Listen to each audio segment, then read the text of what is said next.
folks, welcome back to Talkin' Soccer. I am your host, Justin Horniker, and on today's episode, we're going to be talking some Champions League. Now that we know match day 6 out of the way, we know who's going through to the knockout rounds, we know who's going to the Europa League, and who is going home to Scotland, or wherever you're from. Let's start off with Group A. I'm not going to go through every game, but I think we can go through, who made out of the group and what those implications are. There's a couple big storylines that I want to talk about that I really want to hit on in this video. Because we already know a few teams that were knocked out. We already know a few teams that were going through. But in Group A, you have Napoli overtaking Liverpool on head-to-head matchups, on goal differential. Ultimately, for Liverpool, you're probably a little bit upset. It could have gone worse, right? But 15 points, you had one loss. That lost to Napoli. You had a win over Napoli as well, but ultimately goal differential is your undoing.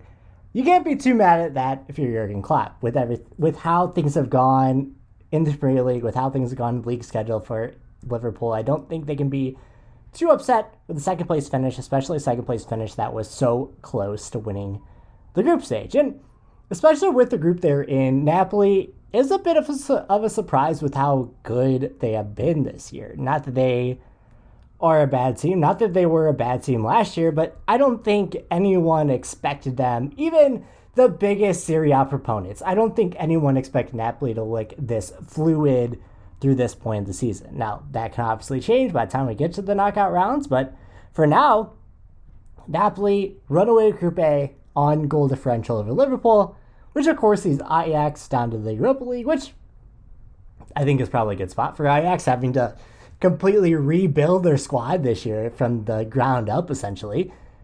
Get a chance to, they get some points at the end of the group, a couple wins over Rangers, and now they get to go to the Europa League and maybe, hopefully, get something out of the knockout rounds. Obviously, Rangers in last, not a great showing for them. 2 goals on 22 goals against. The old firm, man, having some rough goes at it. Under Group B, FC Porto finishes first with 12 points over Club Brugge, which, this group just totally flipped on its head. I believe in my preseason predictions, I had Atleti and Bayern going through because Leverkusen and Atleti, that on paper, those should have been the teams that gone through, but ultimately they faltered, they've slipped up along the way. I didn't think Atleti would be in this much of a mess, given how their season went last year, and maybe you could have seen the warning signs, but I didn't think it would hit this quickly. So Atleti out of Europe at this point, which might turn into a blessing with how La Liga is going. Bayer Leverkusen down in the Europa League, which feels right, and then Club Brugge and FC Porto. We'll talk a bit. I want to have a bit of a referendum on Portuguese soccer, and maybe I'll have an entire video on that coming up in the next couple of weeks. But Porto moving through on 12 points, Club Brugge on 11 points. Both those teams had some fantastic outings. If you look at Club Brugge, they have a lot of great young players. Obviously, from an American standpoint, from an MLS standpoint, I know about Tejan Buchanan at Club Brugge. I know a few of their players, and just being such a good developmental club from the players I've watched come and go along the way. But they have a good group right now. And FC Porto, 4 straight wins in the group stage. And you maybe weren't expecting it, but the Portuguese teams are cooking. So, moving on to Group C, you have Bayern Munich, perfect record, 18 goals, 2 goals against, 18 points, and you have Inter in second. And I think this group went how you would expect it. Obviously, Barcelona knocked out of the Europa League, but from the outside looking in, if you went into this season knowing Barcelona's overall goals, knowing that they needed Champions League success to prop up their future, for a lack of a better word. They essentially wagered on now success for future earnings, but there's nothing in this team that they built that would have said this is a better team than Inter, this is a better team than Bayern Munich. I think it was probably a tough draw for them. I think if they're in another group, maybe they do make it through, but you got to deal with the hands that you're dealt. Inter Milan were not a perfect team, but they are a good team, and they end up winning out, even though they lost in the last group. They were already clinched last week. So Bayern Munich with 18 points, Inter Milan with 10 points, Barcelona with 7, and Victoria Plzen with 0. A 5 goals for, 24 goals against record. There are some real clunkers in the group stage this year. Go on to Group D, where you have Tottenham Hotspur winning the group on a stoppage time winner.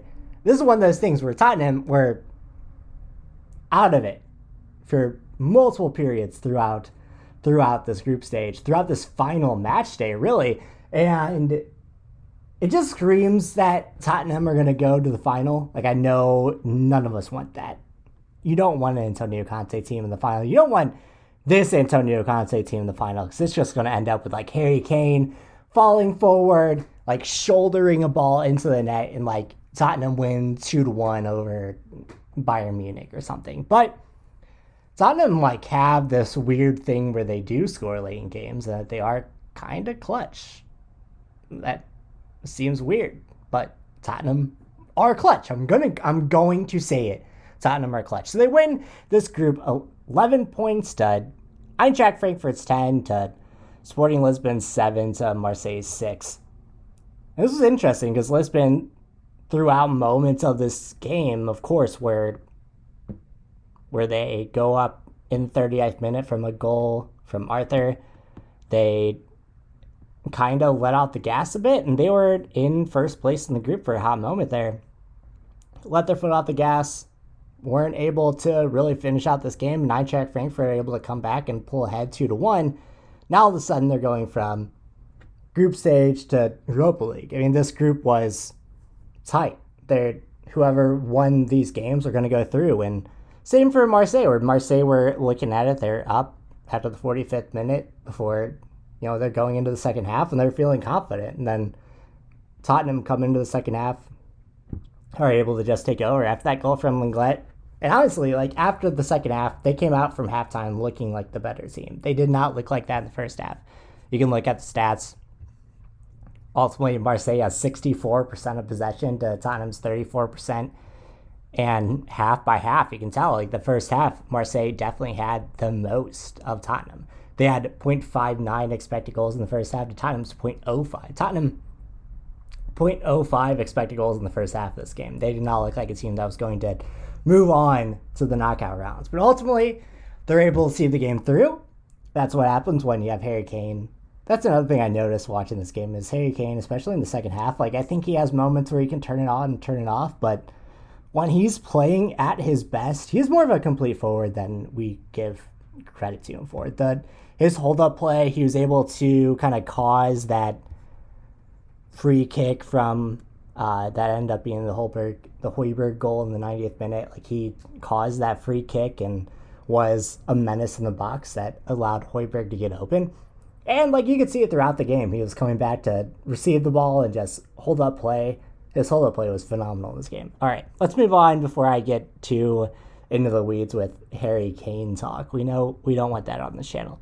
So moving into Group E, we have Chelsea in first place, Milan in second place with 10 points, Salzburg in third place with 6 points, and Dynamo Zagreb in last place with 4 points. Another kind of closer group, but I think ultimately Chelsea deserved to win this group. They look good. My thoughts on Christian Pulisic's playtime aside, Chelsea are a good team, and I think they deserve to go through. Once they get to Elite Eight, the Final Eight, the semifinal, like, that's where I see them running into issues. But as of now, ultimately they're a better team than Milan, especially under Graham Potter. It's a good team. I have a lot of questions in regards to their league play that I'll talk about next week on the Soccer Talk Lads podcast. But as far as Champions League go, they have a lot of time to figure that out. Is Christian Pulisic even there still by the time they get to the knockout rounds? Of course, I said Milan in second. That's well-deserved. I think, although Salzburg looked good at times, I don't think they're ever really a shout for making it out. All right, moving on to Group F, we have Real Madrid at 13 points, RB Leipzig at 12 points, Shakhtar Donetsk at 6 points, and Celtic at 2 points. So Celtic gets some points, right? That's it's better than Rangers can say.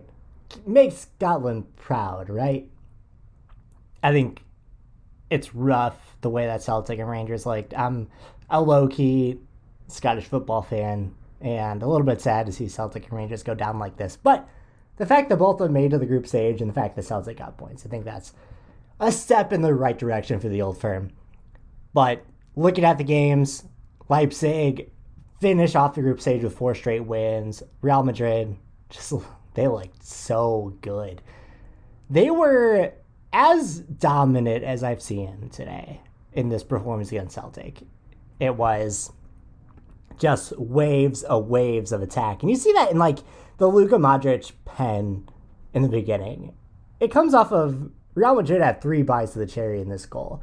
And ultimately it's a handball by the defense.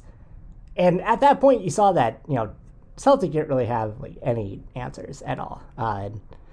Backline did not play great. Starfelt and Jens both having bad games. Joe Hart did not have a good game either. And when you're dealing with Valverde, you're dealing with Rodrigo playing this way, Vinny Jr. playing this way, Luka Modric playing this way.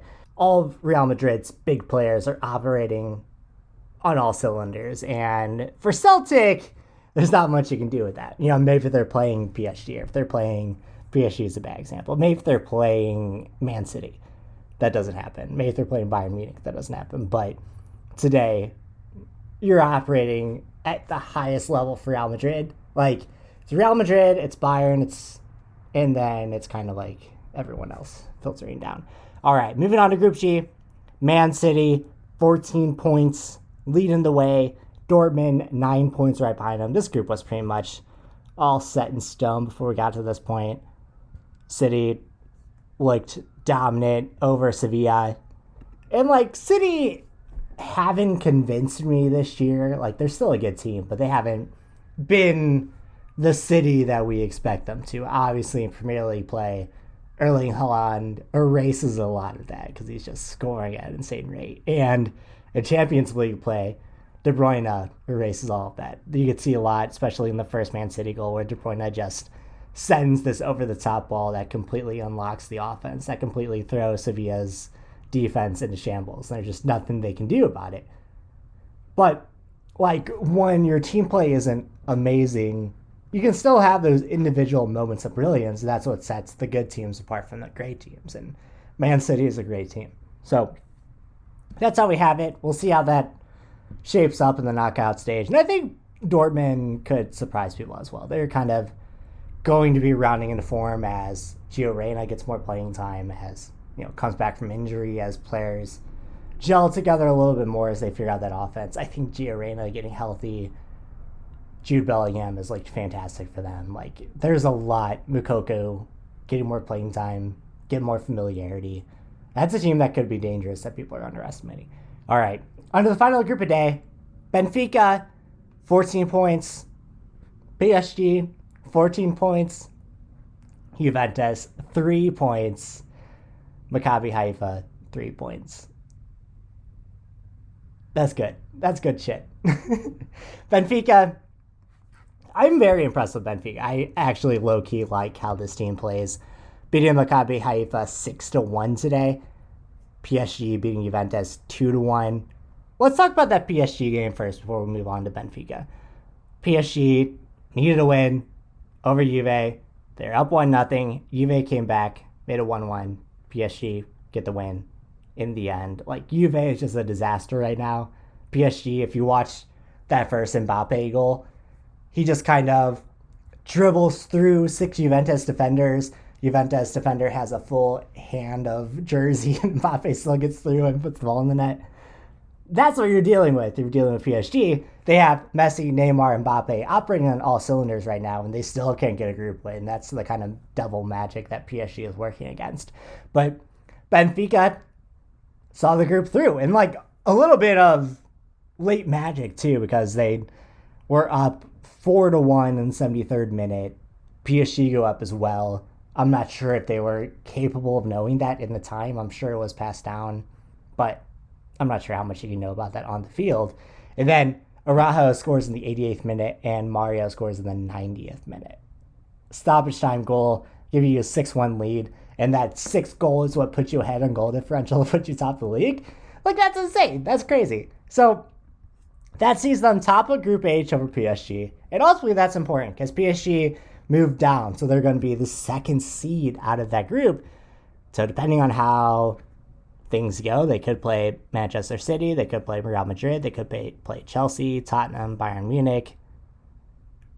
They're going to have a tough game in the round of 16. And for a PSG team that has put everything into making a deep run in the Champions League, that's not boding well for you, especially with how those other teams are playing now. You have a couple months to either heat up or cool off, but I don't know if I like the idea of playing Bayern Munich, if I like the idea of playing Manchester City in the first round. I like the idea of playing Chelsea with more months under Graham Potter in the first round, more time playing Real Madrid. Like, those are some heavy hitters coming at you that PSG are going to have to overcome. They do not have an easy run-up now.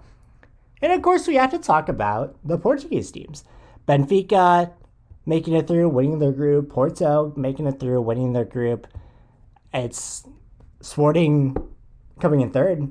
They're going to be down in the Europa League. Like, that's a really good showing for Liga NOS, a league that ultimately is viewed as like the sixth league in Europe, but have been written off a lot in recent years. For instance, when Reggie Cannon went to Boavista, it was talked about here stateside that Portugal was a declining league, that they weren't as good as they used to be, that they weren't as premier as they used to be, that they weren't a European option like they used to be. And these two results right here, now granted, there's still a dichotomy between the top of the league and the bottom of the league, but these two results right here show that the best in Portugal are very able to go up against the best in all of Europe. And we need to stop looking past that and stop doubting those teams. I think they do exist in their own bubble in a way, especially with La Liga right there, especially with England kind of right there. They get kind of swept aside, but these Portuguese teams are legit, and I low-key love watching this Benfica team play. So that's what I have for this Champions League.